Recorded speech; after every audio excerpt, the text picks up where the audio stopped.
పార్లమెంటులో బిల్లుల మీద చర్చ జరగాలి.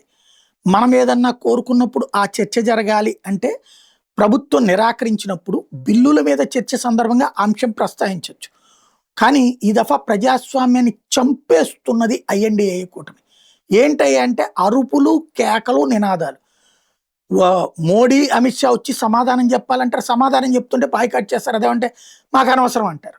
అలాంటి దుర్మార్గమైనటువంటి రాక్షస చర్య ఇంకెవరు చేయరేమో. భవిష్యత్తుకి ఎంత దరిద్రంగానే ఉంటుందేమో తెలీదు. వాస్తవంగా చర్చ ప్రతి బిల్లుకి చర్చ జరగాలి. అధికార పక్షాన్ని ప్రతిపక్షం నిర్మాణాత్మకంగా విమర్శించాలని నేను బలంగా కోరుకుంటా. అప్పుడు నిర్మాణాత్మకమైనటువంటి విమర్శకి బాధ్యతాయుత సమాధానం చెప్పాల్సిన బాధ్యత ప్రభుత్వానికి ఉంది. లోపం ఎక్కడుందో ప్రజలు గుర్తిస్తారు. ఇది డెమోక్రసీలో కీలకం. కానీ ఫెయిల్ అవుతున్నాం. తాజాగా పార్లమెంట్ సెషన్స్ పూర్తయిపోయినాయి. బిల్లులు ఒక్కటి చర్చ కాకుండానే ఆమోదం పొందినాయి.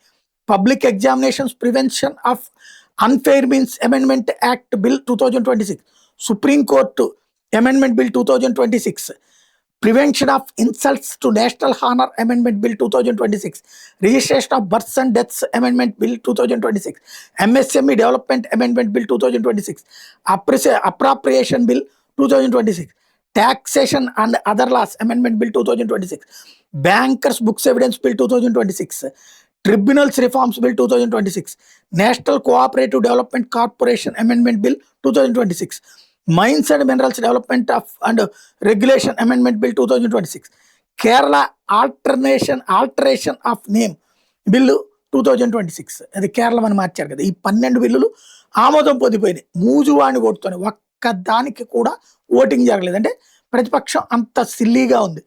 అదే అరుపులు కేకలతోనే కాలక్షేపం చేసింది. అలాగే జాయింట్ పార్లమెంటరీ కమిటీకి కానీ స్టాండింగ్ కమిటీలకు కానీ కొన్ని బిల్లుల్ని ఈ ప్రతిపక్షాల ఒత్తిడి మేరకు పంపించింది కేంద్ర ప్రభుత్వం.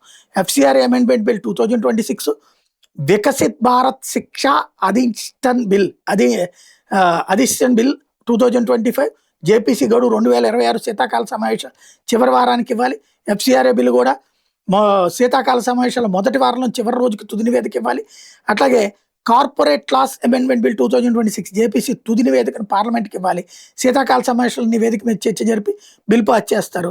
Securities market code 2025 standing committee తుది నివేదికను సమర్పించింది. శీతాకాల సమావేశాల నివేదిక మీద చర్చ జరిపి బిల్ పాస్ చేస్తారు. ఇకపోతే ప్రవేశపెట్టి ఆగిపోయిన bill Indian statistical institute bill 2026 ఇది జరిగింది.